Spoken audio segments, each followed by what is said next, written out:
올해의 마지막 달 12월 라디오 서울과 함께 편안하고 따뜻하게 마무리하시길 바랍니다. 연방준비제도가 예상대로 금리를 동결하겠다고 발표했습니다. 22년 만에 최고치인 금리 상단 5.5%를 당분간 유지하기로 결정한 겁니다. 내년에는 세 차례 금리 인하가 가능할 것으로도 예상했습니다. 시장은 환호했고 또한 내년 경기 침체 가능성이 낮고 노동시장이 균형을 잡아가고 있다면서 연착륙 가능성에도 무게를 뒀습니다. 상무부는 미국의 11월 소매 판매가 7,057억 달러로 전월 대비 0.3% 증가했다고 밝혔습니다. 전문가 전망치와는 반대입니다. 노동부는 지난주 신규 실업수당 청구 건수가 한 주 전보다 19,000건이 감소해서 20만 2천 건으로 집계됐다고 밝혔습니다. 올 11월 한 달 동안에만 LA 지역에서 총 944건의 소매업체 강도 사건이 보고됐습니다. 역대 최고 수준입니다. 펜타닐이 LA 카운티에서 우발적 약물 과다 복용 사망자를 가장 많이 발생시키는 약물로 조사됐습니다. 2022년 지난 한 해에만 1,090명이나 펜타닐 복용으로 사망했습니다. 바이든 대통령 비리 의혹을 제기해온 공화당이 다수당인 하원에서 바이든 대통령 탄핵 조사 결의안을 통과시켰습니다. 결의안은 공화당 차원에서 이미 시작한 탄핵 조사를 하원 조사로 공식화하는 의미가 있습니다. 이스라엘은 국제사회의 지지가 없어도 하마스와의 전쟁을 계속하겠다면서 아무것도 자신들을 막을 수 없다고 공언했습니다. 미국의 비판 발언에 대한 응답으로 해석됩니다. 트럼프 전 대통령이 북한의 비핵화 대신 북핵 동결을 대가로 경제 제재를 완화하는 구상을 하고 있다는 보도가 나왔습니다. 한국과 미국, 일본 세 나라가 북한 미사일 경보 정보를 곧 공유하게 될 전망입니다. 백악관 측은 또한 내년 상반기 중에 세 나라 상무장관, 재무장관 회담도 계획하고 있다고 밝혔습니다. 김기현 전 대표 사퇴 후 폭풍에 휩싸인 국민의힘이 새 대표를 뽑는 대신 비상대책위원회 체제로 전환하기로 했습니다. 더불어민주당 내에서도 이재명 대표 사퇴와 비대위 구성을 요구하는 목소리가 커지고 있습니다. 샌프란시스코 자이언츠 이정우 선수는 신체 검사를 마치면 공식 입단이 발표될 것으로 알려졌습니다. 한편 다저스와 계약한 오타니는 오늘 입단식을 갖습니다. LA 레이커스가 샌안토니오 스펄스를 122대 119로 승리했습니다. 샌안토니오스는 현재 18연패 수렁에 빠져 있습니다. 오늘 뉴욕 증시 상승 출발하고 있습니다. 원달러 환율은 1295.4원으로 마감했습니다. 남가주 오늘 대체로 맑겠고 LA 한인타운 낮 최고 기온 75도 예상됩니다. 이 시간 주요 뉴스는 하늘 위 호텔, 세계 최대 항공기 아시아나항공 A380에서 차별화된 서비스를 만나보세요. 고국까지 편안하고 안전하게 모시는 아시아나항공 제공입니다. 여러분 안녕하십니까? 김윤정입니다. 안녕하십니까? 유지승입니다. 2023년 12월 14일 목요일 라디오 서울 모닝 뉴스 2부입니다.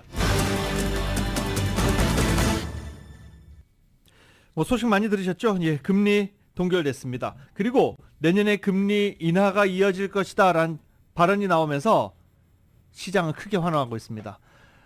모닝뉴스 2부 첫 소식 YTN이 보도합니다. 올해 마지막 공개시장위원회를 마친 연준은 지난 9월 이후 세 차례 연속 금리 동결을 발표했습니다.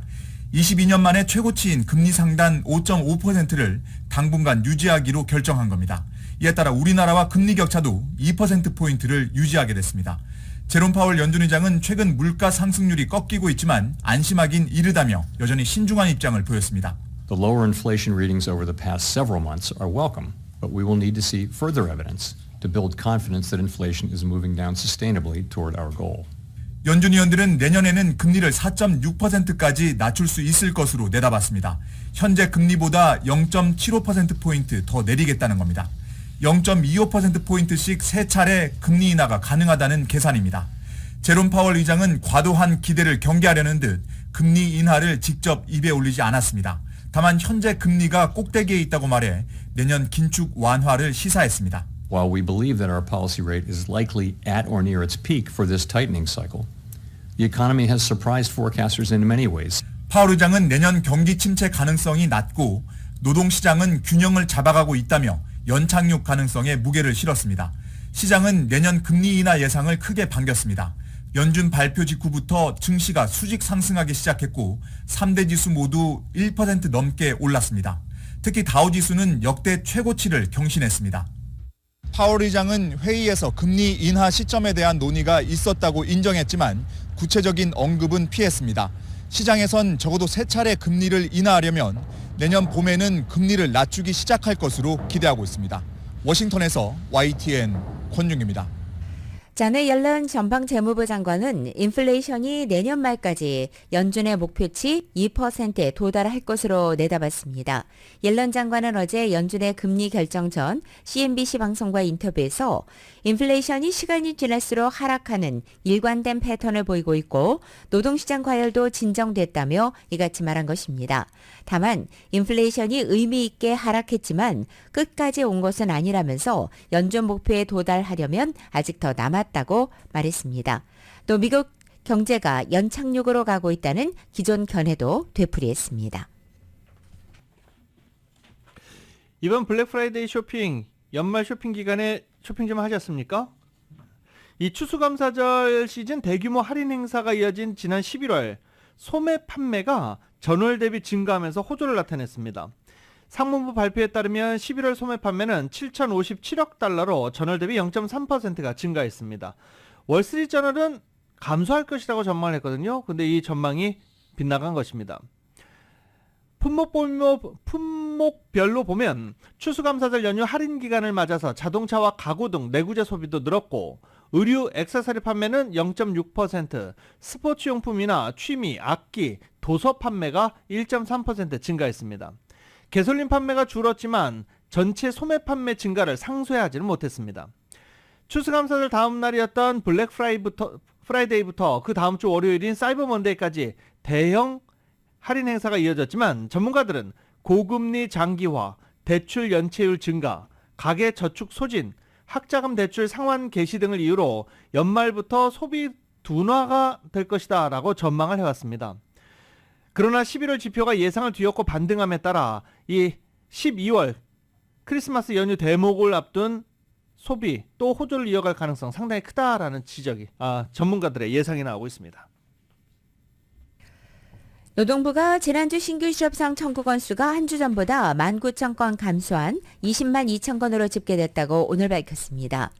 월스트리트저널이 집계한 전문가 전망치인 22만 2천 건에 약간 못 미치는 것입니다. 신규 실업상 청구 건수는 7월 이후 내림세를 보이다가 9월 중순 이후 20만 건 초반에서 등락을 거듭하고 있습니다. 최소 2주 이상 실업수당을 신청하는 계속 실업수당 청구 건수는 187만 6천 건으로 한 주 전보다 2만 4천 건이 증가했습니다. 이것은 기존 실직자 중에 일자리를 새로 구한 이들이 줄었음을 시사하는 것입니다. 계속 실업수당 청구는 10월 들어서 상승 추세를 나타내면서 노동시장 초과 수요 완화를 시사하고 있습니다. 지난달 남가주 주택가격이 한 달 전이었던 10월에 비해서 하락했습니다. 전월 대비 주택가격이 하락한 것은 9개월 만에 처음입니다. 부동산 정보업체 진로가 공개한 자료에 따르면 11월 남가주 6개 카운티 평균 주택가격은 82만 9,557달러입니다. 6개 카운티 가운데 오렌지 카운티는 소폭 상승했고 나머지 5개 카운티는 전월 대비 하락했습니다. 가을철 주택 판매가 주로 둔화됐고 또 바이어들이 비싼 주택가격, 고금리로 힘겨워하는 상황이어서 주택가격이 내려갔다라는 분석도 나오고 있습니다. 대다수 카운티들에서 지난달 주택가격이 소폭 하락했음에도 여전히 역대 최고가에 근접한 수준을 보이고 있습니다. 오렌지 카운티의 경우 사상 최고가 기록을 계속 갈아치우고 있는 중이죠. 전문가들은 주택 구입 능력이 또 크게 향상되지는 않을 것으로 내다봤습니다. 모기지 금리가 여전히 높은 수준을 유지할 가능성이 크고 이로 인해 많은 기존 주택 소유주들이 그대로 머물기로 선택함에 따라 매물 부족은 지속될 것이란 관측입니다. 진로 측은 내년 남가주 지역 주택가격 전망도 함께 내놨습니다. 리버사이드와 샌버나디노 카운티 인랜드 엠파이어 주택가격은 0.1% 상승할 것으로 전망했습니다. 반면 이미 오를 대로 올랐다라고 평가한 LA와 오렌지 카운티는 하락할 것으로 예상했습니다. 남가주 지역의 개솔린 평균 가격 계속 하락하고 있습니다. 오늘 아침 현재 LA 카운티 지역의 개솔린 평균 가격은 갤런당 4달러 77.4센트 기록했고 오렌지 카운티도 가격세가 계속되고 있어서 오늘 아침 현재 4달러 60.1센트 기록하고 있습니다. 전국 개솔린 가격 급락세도 이어지고 있습니다. 전국 가솔린 가격은 오늘 1.7센트가 내려가면서 최근 77일 중 대부분인 74일 하락했고 오늘 평균 가격이 갤런당 3달러 10.4센트로 떨어졌습니다. 아침에 좀 쌀쌀하다고 하는데요. 네, 날씨 알아볼까요?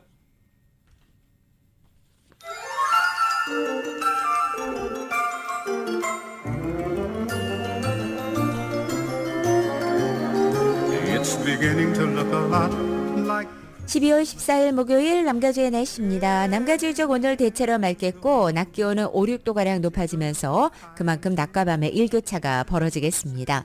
금요일은 내일 낮 기온 2, 3도가량 더 높아지고 토요일까지는 이처럼 맑고 포근한 낮에 날씨가 계속되겠습니다. 일요일에 낮 기온 4, 5도가량 내려앉기 시작합니다. 그리고 다음 주 초반에는 70도 내외를 유지하면서 점차 평년 기온에 가까워지겠습니다.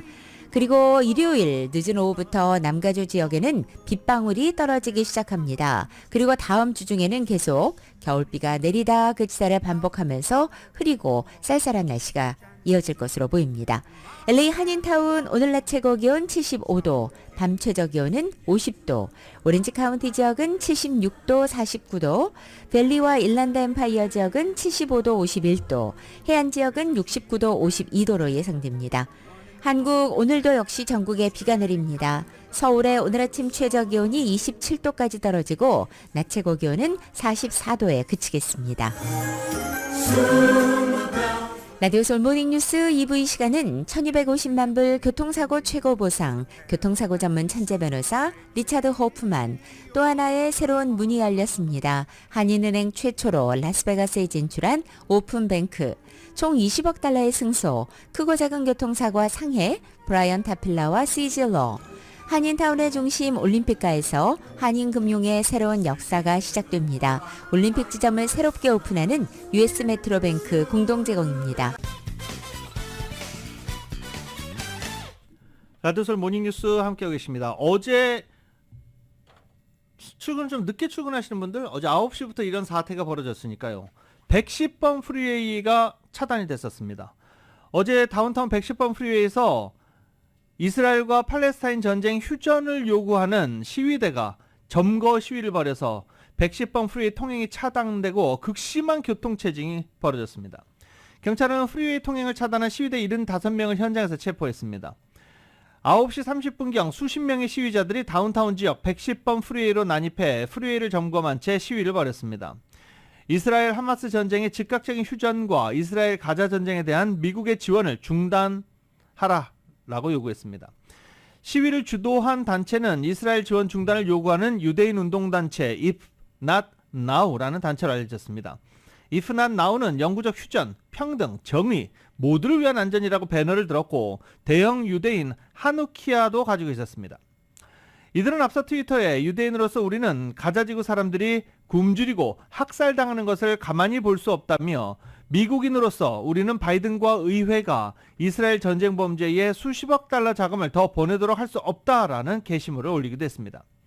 어제 시위로 인해 혼잡한 110번 프리웨이 통행이 차단됐을 뿐만 아니라 LA 프리웨이 이 부근 프리웨이가 연쇄적인 효과로 심각한 교통정체를 빚었고 출근길 수천여 명의 운전자들이 영향을 받았습니다.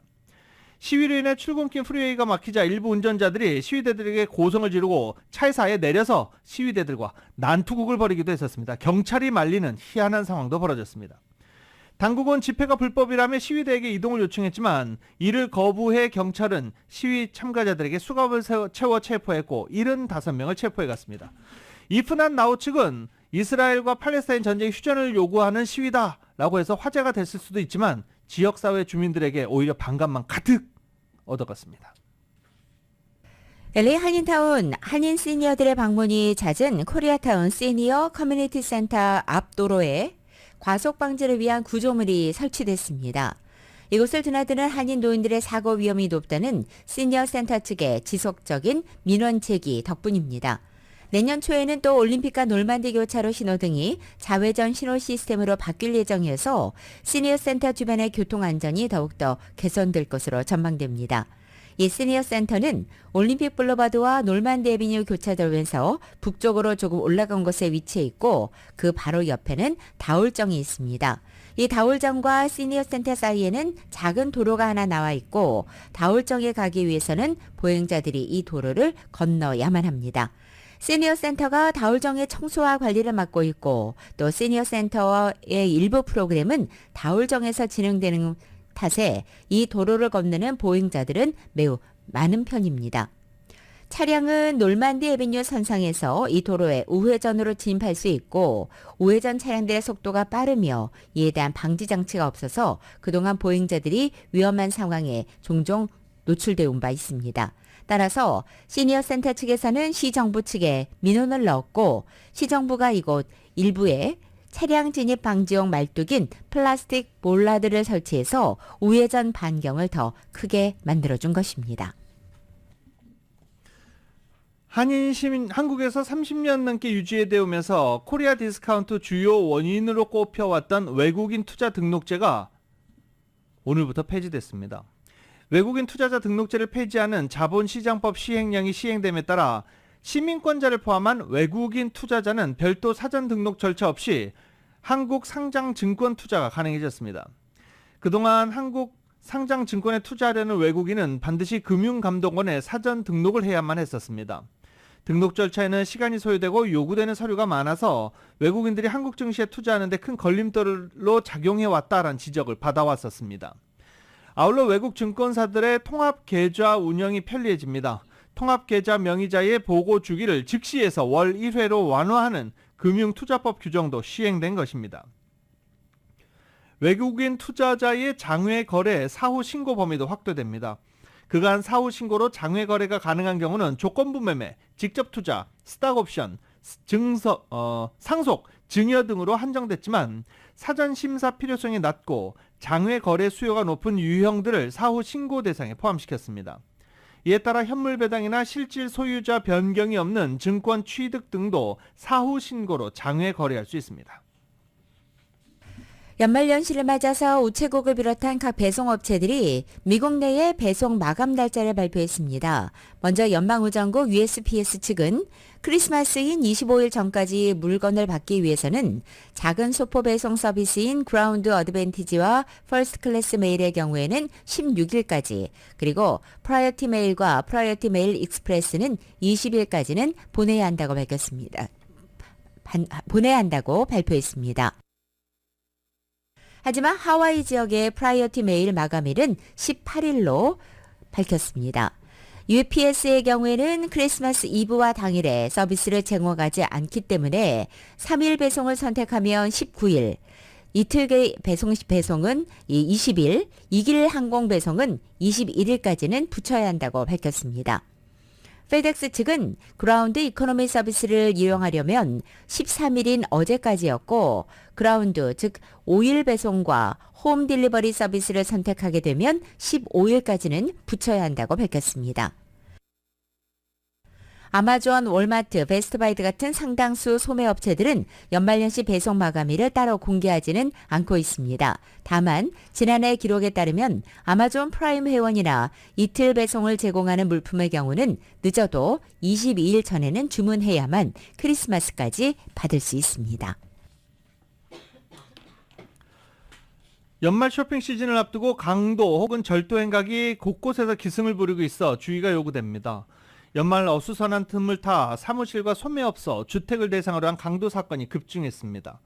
빈집뿐만이 아니라 집주인이 있어도 이제는 대범하게 집 안으로 침입하는 강도 범죄도 늘어나고 있습니다. 연말 시즌이 되면서 소매업소들을 대상으로 한 강도 범죄도 두드러지게 증가 추세를 보이고 있습니다. 올 11월 한 달 동안에만 LA 지역에서 총 944건의 소매업체 강도 사건이 보고됐는데 이는 역대 최고 수준입니다. 코로나 이전까지만 해도 소매업체 강도 사건은 매월 평균 500건 정도 수준이었는데 944건인 것입니다. 경찰 측은 연말 쇼핑 시즌이 본격적으로 시작되는 만큼 집이나 업소 등을 대상으로 한 강절도 사건이 빠르게 증가하기 때문에 사전에 철저히 대비해야 한다라고 조언했습니다. 쇼핑객들이 집중되는 주요 쇼핑몰 등지에서 혼란스러운 틈을 타 스마트폰이나 지갑을 노리는 사람들도 많다며 소매치기 예방에도 신경 써야 한다라고 조언했습니다. 최근 마약성 진통제 펜타닐 복용으로 인한 한인 사망자 사례가 잇따라 보고되고 있는 가운데 LA 카운티에서 우발적 약물 과다 복용 사망자를 가장 많이 발생시키는 가장 위험한 약물로 펜타닐이 조사됐습니다. LA 카운티 보건당국이 최근 발표한 보고서에 따르면 우발적 펜타닐 과다 복용 사망은 2016년 109명이었지만 2020년에는 1149명까지 크게 증가했고 2021년에는 1695명 그리고 2022년 1910명으로 급증세가 계속되어 오고 있습니다. 2022년 사망자 수는 2016년과 비교해서 6년간 무려 1652% 증가한 것입니다. 펜타닐 과다 복용으로 응급실 이송과 입원 역시 크게 증가했습니다. 응급실 방문과 병원 입원의 경우에는 26세부터 39세까지 그룹에서 가장 많았고 사망 사례는 40세에서 64세 그룹에서 가장 많았습니다. 이 같은 상황에서 LA 다운타운에 있는 스키드로와 LA 한인타운 인근인 메가더 파기 펜타닐 사망자가 가장 많이 나오는 주요 발생지로 꼽히고 있습니다. LA 메트로 지하철에서 수차례 흉기에 찔린 남성이 사망하는 사건이 발생했습니다. LA 경찰국은 LA 트레이드 테크니컬 컬리지 인근 지하철에서 흉기에 찔린 남성이 사망했다고 밝혔습니다. 이 남성은 칼에 찔린 채 병원으로 혼자 갔는데 병원에서 사망했습니다. 흉기 사건과 관련해서 경찰은 용의자 사진을 공개하고 현재 주민들의 적극적인 제보를 당부하고 있는 중입니다. 뉴욕 코리아타운에 위치해 있는 한인 국밥집의 돼지곰탕이 뉴욕타임즈의 올해 뉴욕 최고의 요리 8선 중 하나로 선정됐습니다. 뉴욕타임즈는 어제 뉴욕 지역의 레스토랑 대표 메뉴 중 최고의 요리 8선을 발표하면서 한국 식당 옥동식의 돼지곰탕을 포함한 것입니다. 2016년도 서울에 문을 열었던 국밥 전문점 옥동식은 지난해 11월 뉴욕 맨해튼에 진출했습니다. 이와 함께 뉴욕타임즈는 올해 뉴욕 지역의 최고 신생 레스토랑 12곳 명단에 한식 레스토랑 나로를 올렸습니다. 옛날에 이영자 사건 기억나십니까? 비만 치료, 살 빼는 시술을 받은 게 감췄다가 화제가 됐었죠. 오프라 윈프리가 갑자기 살을 확 뺐습니다. 여러 차례 공개적으로 다이어트 시도를 했던 오프라 윈프리 최근 체중 감량에 성공한 모습으로 주목을 받았습니다. 오프라 데일리에서 공개한 개인 방송 프로그램을 통해 2차례 무릎 수술을 받은 뒤 하이킹을 시작했고 활동량을 늘리고 식이요법을 통해 건강을 유지하고 있다. 체중 감량을 내 힘으로 해야겠다고 느꼈다며 살을 그래서 다이어트를 해서 성공했다 라고 했습니다. 근데 결국 비만 치료제를 복용한 것 사실을 이야기를 했습니다. 윈프리는 프로그램 녹화 당시 관객과 대화를 통해 깨달음을 얻었다며 그간 내가 과체중인 것을 스스로 탓해왔고 나에게는 의지력만으로는 조절할 수 없는 기질이 있다는 것을 깨달았다. 때문에 이후 의사를 찾아가 비만 치료제를 처방받았고 이제는 요요 현상을 관리하기 위해 필요한 만큼 또 역시 약을 먹고 있다라고 덧붙였습니다. 다만 비만 치료제 종류는 밝히지 않았습니다. 윈프리는 인터뷰에서 과거부터 비만 치료제 존재에 대해서 알고 있었지만 체중 감량에 대한 의지를 증명해야 할 필요성을 느끼고 있었다며 이제는 더 이상 그렇게 느끼지 않는다라고 말했습니다. 월스트리트저널은 이 같은 윈프리의 고백이 최근 다이어트 산업에서 불거지고 있는 비만 치료제에 대한 논쟁에 불을 붙일 수 있다라고 전하고 있습니다.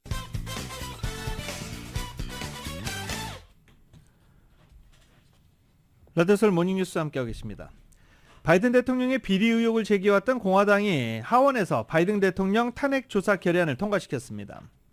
결의안은 공화당 차원에서 이미 시작한 탄핵 조사를 하원 조사로 공식화하는 의미가 있습니다. 그간 공화당은 바이든 대통령과 가족을 둘러싼 의혹을 제기해왔었습니다. 차남인 헌터가 바이든 대통령 부통령 재임 기간 우크라이나 에너지 기업 브루스마 홀딩스 임원으로 일하면서 아버지 영향력을 활용해 외국 기업과 거래해서 부당한 이득을 취했고 바이든 대통령도 여기에 가담했다는 것입니다. 또 공화당은 바이든 행정부가 헌터의 탈세 문제 관련 기소를 막았다는 의혹도 제기하고 있습니다. 또 바이든 대통령이 동생 제임스 등 가족에게 빌려줬다가 돌려받은 돈이 실제는 외국 기업에서 받은 자금 출처를 숨기려는 시도다라고 주장하기도 했습니다. 이에 대해 CNN과 뉴욕타임즈 등은 공화당이 바이든 대통령의 의혹에 대해서 1년 넘게 조사했는데도 아직 증거는 찾지 못했다라고 보도하기도 했습니다. 백악관과 민주당은 탄핵 권한의 남용이자 정치적 쇼라고 비판하기도 했습니다. 바이든 대통령은 결의안 통과 직후 성명에서 하원 공화당이 우크라이나와 중동 전쟁, 국경 문제 등 미국인의 실제 중요한 현안을 챙기는 대신 나를 거짓말로 공격하는 데 집중하고 있다라고 비판했습니다. 이렇게 공화당이 하원에서 조 바이든 대통령의 차남과 관련한 의혹을 이유로 바이든 대통령에 대한 탄핵 조사를 공식화할 예정인 가운데 바이든 대통령 차남이 강하게 비판했습니다. 바이든 대통령의 차남인 헌터 바이든은 어제 연방의회에서 기자회견을 하면서 아버지가 내 사업에 재정적으로 관여했다는 혐의를 뒷받침하는 증거는 없다며 그것이 탄핵 조사의 근거가 된다는 것은 터무니없는 주장이라고 말했습니다. 공화당은 또 자신의 개인적이고도 직업적인 삶의 모든 측면에 대해서 계속 거짓말을 했다라면서 수차례나 거짓임이 드러났음에도 그들은 우크라이나에 대한 아버지의 지원이 존재하지도 않는 뇌물의 결과라고 계속 주장하고 있다고 밝혔습니다. 헌터 바이든은 의사당 밖에서 어제 기자회견을 진행하고 하원 감독위 등이 요구한 비공개 증언에는 참석하지 않았습니다. 공화당 제임스 코모 하원 감독위원장과 짐 조던 법사위원장은 이 공동 성명을 통해서 헌터 바이든은 합법적인 소환을 거부했고 우리는 의회 모독 관련 절차를 시작하겠다라고 말했습니다. 의회 모독 관련 절차는 위원회나 본회의에서 결의안을 표결하는 방식으로 진행됩니다. 결의안이 통과되면 법무부에 전달되고 법무부는 의회 소환에 거부한 인사를 의회 모독 혐의로 기소할지 판단하게 됩니다. 전기 자동차 구입하는 가장 큰 매력은 인플레이션 감축법에 따른 $7,500 할인이죠. 근데 이 $7,500 할인과 관련해서는 이 인플레이션 감축법이 끝나고 난 다음에 어떤 분석 보도가 나올지는 모르겠습니다만 피부로 잘 느끼지 못하는 사람들이 더 많아요. 차값이 그만큼 올랐다라고 주장하는 사람들도 많습니다. 나중에 한번 보도해드리겠습니다. 이 테슬라의 가장 저렴한 차종 중 하나인 모델 3가 이 인플레이션 감축법 혜택을 내년부터는 받지 못할 것으로 확인이 됐습니다. 새로운 IRA 지침에 대한 현재 관점을 토대로 하면 모델 3에 대한 세금 공제는 올해 종료됩니다. 모델 3 외에 다른 모델들의 세금 공제 혜택 축소 여부는 아직 알려지지 않았는데 이 모델 3가 세금 공제 혜택을 받지 못한 이유, 중국산 배터리 사용과 관련이 있을 것으로 추정되고 있습니다. 테슬라는 현재 미국에서 생산하는 모델 3와 모델 Y 일부 차종에 중국 배터리 업체 CATL 배터리를 공급받아 쓰는 것으로 알려지고 있습니다. 미국 정부는 지난 1일 인플레이션 감축법의 전기차 세금 공제 혜택을 받을 수 없는 외국 우려 기업에 대한 세부 규정안을 발표하면서 중국, 러시아, 북한, 이란 정부의 소유, 통제, 관할에 있거나 지시받는 기업으로 명시했습니다. 사실상 중국에 있는 모든 기업을 미국의 전기차 보조금 대상에서 제외키로 한 것입니다. 보수 성향의 대법관이 다수를 차지하고 있는 보수 우위의 연방대법원이 연방 차원의 낙태권 폐기 판결에 이어서 낙태약 판매 규제에 대한 검토에도 착수했습니다. 내년 대선을 1년도 남겨놓지 않은 가운데 미국 사회에서 민감한 이 낙태 문제가 또다시 전국에 향배를 가를 변수로 부상할 가능성이 커지고 있는 것입니다. 대법원은 어제 먹는 낙태약의 판매 문제와 관련된 검토에 들어갔다라고 밝혔습니다. 앞서 루이지애나주 뉴올리언스에 위치한 제5연방항소법원은 지난 8월 낙태에 사용되는 미페프리스톤의 사용을 기존 임신 10주 이내에서 7주 이내로 제한하고 원격 처방과 우편 배송을 금지하는 판결을 내렸습니다. 미페프리스톤은 경구용 임신 중절약입니다. 현재 미국에서 추산되는 낙태의 절반가량이 이들 약물을 통해 이루어지는 것으로도 알려져 있습니다. 미페프리스톤은 식품의약국 FDA가 2000년도 사용을 허가한 이후 주기적으로 안전성을 인정받아 왔고 현재는 의사를 직접 만나지 않아도 처방을 받을 수 있습니다. 해당 항소법원의 판결은 지난 4월 텍사스주 연방지방법원이 미페프리스톤에 대한 FDA 허가를 취소하라고 판결한 데 대해서 연방정부가 항소한 데 따라 심리가 진행된 결과였습니다. 대법원 판결까지 미페프리스톤 판매는 유지되고 있습니다. 대법원은 조만간 심리를 시작할 예정이고 판결은 대선 전국의 한복판인 내년 6월 말까지 나올 것으로 전망됩니다. CNN 방송은 대법원의 이번 결정으로 보수로 기울어 있는 법정에서 낙태권 폐지에 이어 또 한 번 낙태 문제의 명운이 좌우되게 됐다면서 낙태 문제가 이번 대선판을 뒤흔들 가능성이 커졌다라고 지적했습니다.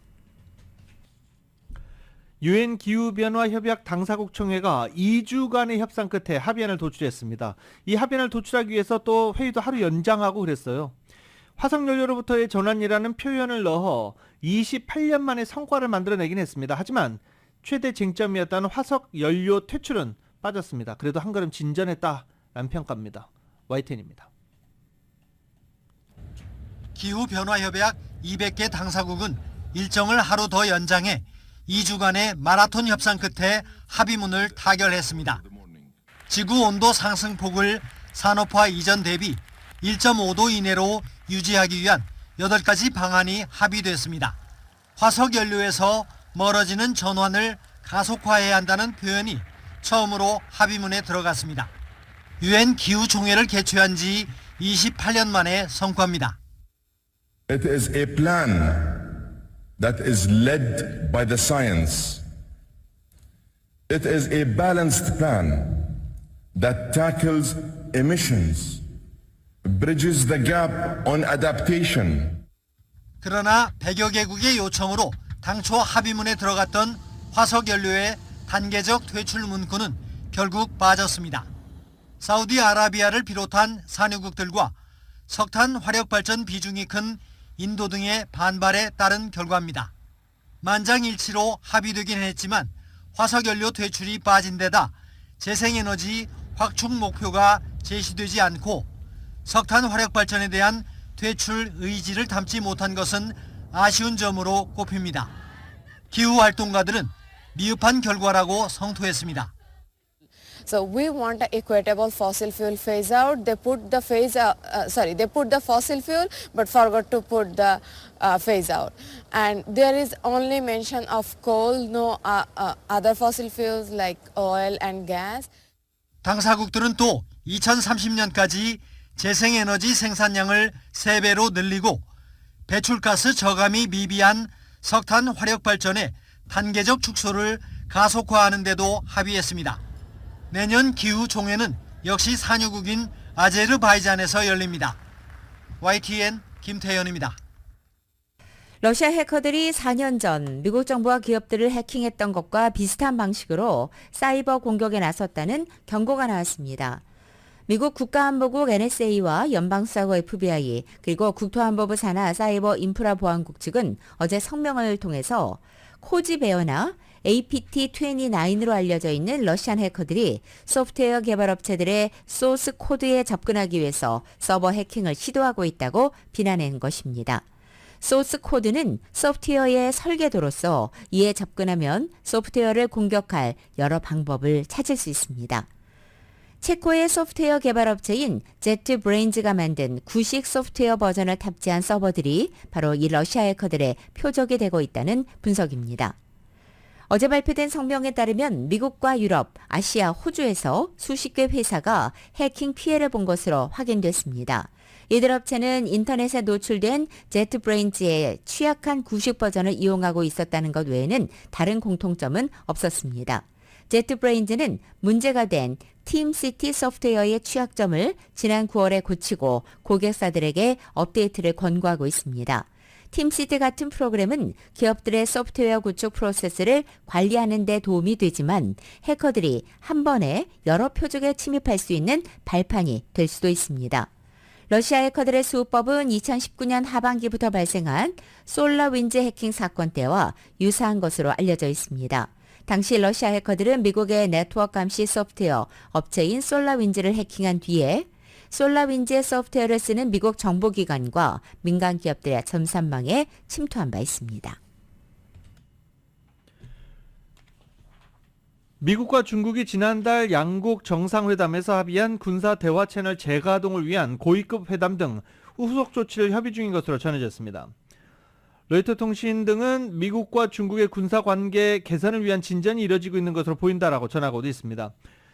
정통한 소식통은 국방부 관련 제안 이후 양국이 내년 1년의 고위급 군사 접촉을 위한 협상을 벌이고 있다라고도 밝혔습니다. 바이든 대통령과 시진핑 주석은 지난달 샌프란시스코에서 정상회담을 갖고 무력 충돌을 막기 위한 군사 소통 채널 복원에 합의를 한 바 있습니다. 당시 미중 정상회담을 앞두고는 마이클 체이스 국방부 중국 담당 부차관보와 류잔 주미 중국 대사관 국방무관이 만나기도 했었습니다. 국방 전문가들은 미중 정상이 군사관계 복원에 합의했지만 양국이 고위급 접촉을 위한 세부 사항을 얼마나 빨리 조율할 수 있을지는 지켜보고 있습니다. 일부 미국 관리는 중국 국방부장이 공석인 점을 고려해 로이드 오스틴 국방장관이 아닌 찰스 브라운 합참의장이 중국적 카운터 파트너와 대화하기를 원하고 있는 것으로도 전해졌습니다. 공화당의 유력한 대선 후보인 트럼프 전 대통령이 북한의 비핵화 대신에 북핵 동결을 대가로 해서 경제 제재를 완화하는 구상을 하고 있다는 보도가 나왔습니다. 트럼프 캠프 측은 이 보도 내용을 즉각 부인했지만 집권 당시 파격적인 대북 행보를 감안할 때 그 진위를 속단하기는 아직 이르다는 판단입니다. YTN의 보도입니다. 트럼프 전 미국 대통령이 내년에 재집권하면 북핵 동결과 대북 경제 제재 완화 등을 묶는 거래를 구상 중이라고 미국 매체 폴리티코가 보도했습니다. 북한이 핵무기 프로그램을 동결하고 새로운 핵무기 개발을 중단하면 그에 대한 검증 수용을 요구하고 경제 제재 완화와 함께 다른 형태의 지원도 제공한다는 것이 트럼프 전 대통령의 구상 중 하나라고 폴리티코는 전했습니다. 즉 북핵을 용인하되 재정적 인센티브 제공으로 새로운 핵무기 제조는 막겠다는 겁니다. 대신 이런 빅딜을 통해 북미 관계를 개선하고 북한을 지렛대로 중국과의 경쟁에 집중한다는 트럼프 전 대통령의 북핵 구상으로 해석됩니다. 하지만 이 같은 구상은 우리나라와 일본으로선 받아들이기 어려울 전망입니다. 핵무기를 보유한 북한이 북미 관계 개선을 통해 국제무대 전면에 나서면 한반도와 동북아의 기존 질서를 뒤흔들 것이기 때문입니다. 폴리티코의 보도가 현실화되면 한국과 일본에서는 자체 핵무장론 또는 미국의 전술 핵무기 재배치론이 본격 제기될 수 있습니다. 파장이 확산하자 트럼프 전 대통령 캠프는 폴리티코의 보도를 부인했습니다. 스티븐 청 대변인은 폴리티코가 인용한 소식통들은 자신들이 무엇에 대해 말하고 있는지 모르고 있으며 트럼프 전 대통령을 대변하지 않는다고 밝혔습니다. 하지만 이 같은 구상이 새로운 건 아닙니다. 북한의 비핵화가 점점 요원해지는 상황에서 미국 일각에서 제기되어 온 북핵 플랜 B와 유사합니다. 더구나 전통적 외교 문법을 거부하고 북미 정상회담에 나섰던 트럼프 전 대통령의 파격을 감안하면 북핵 용인 구상의 진위 여부를 당장 속단하기는 어려워 보입니다. YTN 이상순입니다.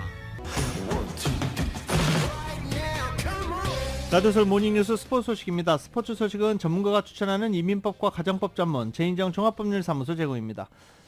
어제 NFL 프로풋볼 구단주들이 댈러스에서 미팅을 가졌습니다. 구단주들 32명이 만난 건데요. 여기에는 로저 고델 커미셔너도 함께 있었습니다.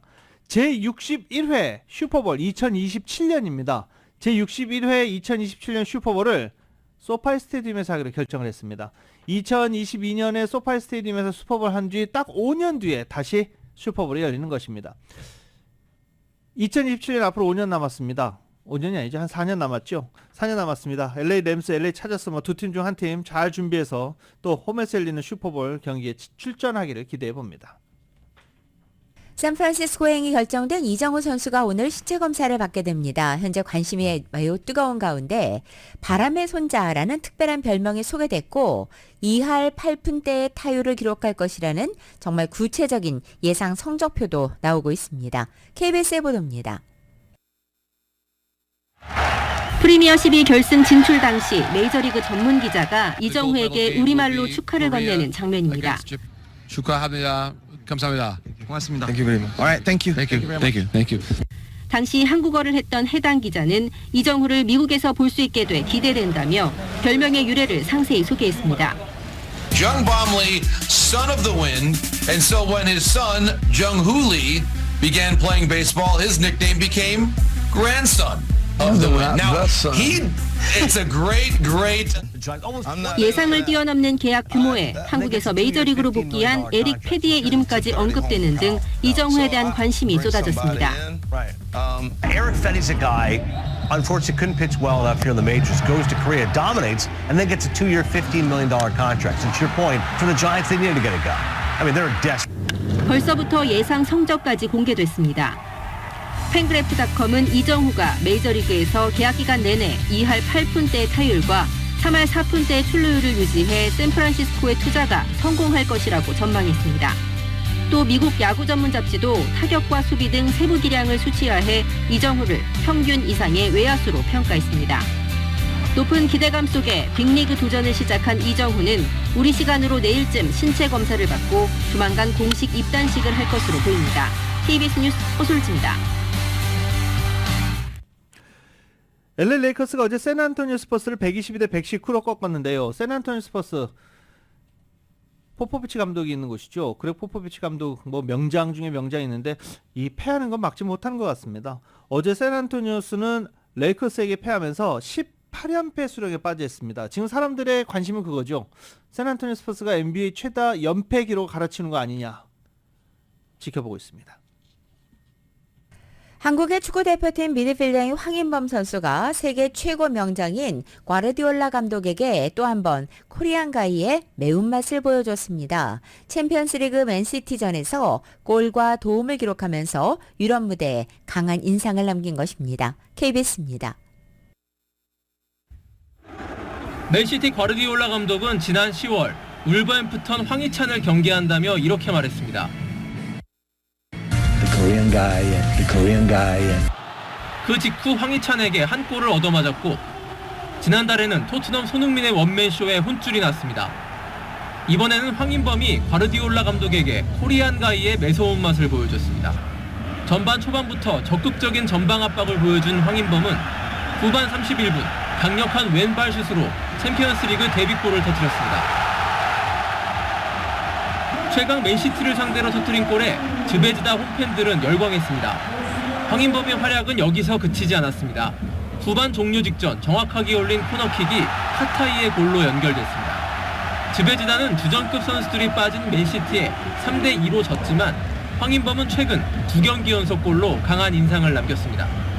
이강인이 무한히의 패스를 받아 슛했지만 골문을 빗나갑니다. 완벽한 기회를 놓친 이강인은 아쉬워했습니다. 이강인은 전반 19분 음바페에게 날카로운 긴 패스를 건넸고 바르콜라의 슛이 골대 맞고 나왔습니다. 파리 생제르맹은 후반 11분 에메리의 천금 같은 동점골로 1대1로 비겼습니다. 파리 생제르맹은 상대 전적 골득실에서 앞서 가까스로 조 2위 16강에 올랐습니다. KBS 뉴스 김기범입니다. 손흥민 선수는 이제 경기 끝나고 나면 여러 가지 또 팀 행사, 방송 활동 해야 되잖아요. 네. 또 틈에서 하라 그러면 해야지 뭐. 네. 구단에서 준비한 오락용 퀴즈쇼에 출전한 이 손흥민 선수 여기서 1등을 차지했습니다. 많이 맞출수록 팬들에게 줄 선물이 많아지기 때문에 그래서 1등한 선수가 굉장히 중요했는데 손흥민 선수 열심히 뛰었습니다. 또 주장인데 열심히 해야죠. KBS입니다. 핫회사르와 팀을 이룬 손흥민은 분명 미션을 확인하기 전까지 이렇게 익살스러운 표정이었는데요.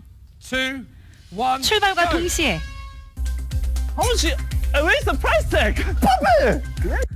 격앙된 목소리와 서두르는 몸짓이 예사롭지 않네요.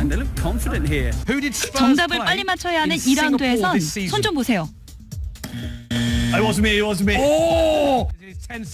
그리고 골 넣었을 때처럼 좋아하는 모습이 정말로 지기 싫어하는 승부욕 그대로네요.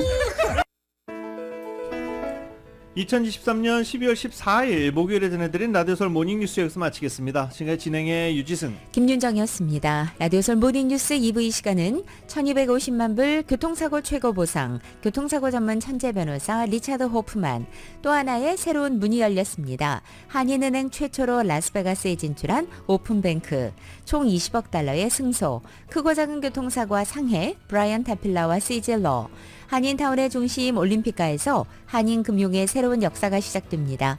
올림픽 지점을 새롭게 오픈하는 US메트로뱅크 공동 제공이었습니다. 잠시 후 9시에는 강혜신의 오늘의 미국이 방송됩니다. 함께해 주신 여러분 고맙습니다.